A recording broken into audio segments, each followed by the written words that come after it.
আজকের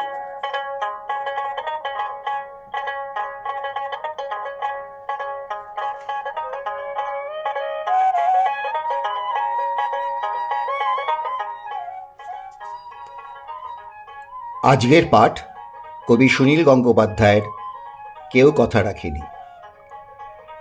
কেউ কথা রাখেনি, ৩৩ বছর কাটল, কেউ কথা রাখেনি। ছেলেবেলায় এক বষ্টুমি তার আগমনী গান হঠাৎ থামিয়ে বলেছিল, শুক্লা দ্বাদশের দিন অন্তরাটুকু শুনিয়ে যাবে। তারপর কত চন্দ্রভুক অমাবস্যা এসে চলে গেল, কিন্তু সেই বষ্টুমি আর এলো না। ২৫ বছর প্রতীক্ষায় আছি। মামাবাড়ির মাঝি নাদের আলী বলেছিল, বড় হও দাদা ঠাকুর, তোমাকে আমি ৩ প্রহরের বিল দেখাতে নিয়ে যাব। সেখানে পদ্মফুলের মাথায় সাপ আর ভ্রমর খেলা করে। নাদের আলী, আমি আর কত বড় হব? মামার মাথা ওই ঘরের ছাদ ফুঁড়ে আকাশ স্পর্শ করলে তারপর তুমি আমায় ৩ প্রহরের বিল দেখাবে? একটা রয়্যাল গুলি কিনতে পারেনি কখনো।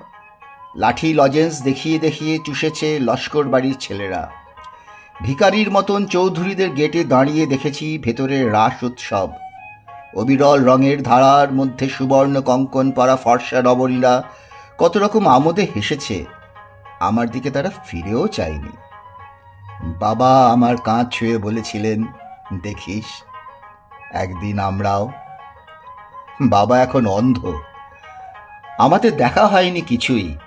সেই রয়্যালগুলি, সেই লাঠি লজেন্স, সেই রাস উৎসব আমায় কেউ ফিরিয়ে দেবে না।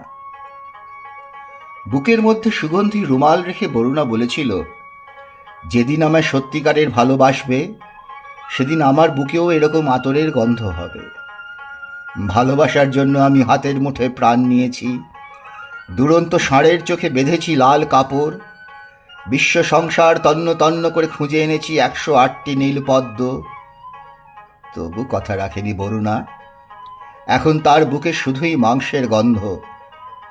এখনো সে যে কোনো নারী। কেউ কথা রাখেনি, ৩৩ বছর কাটল, কেউ কথা রাখে না।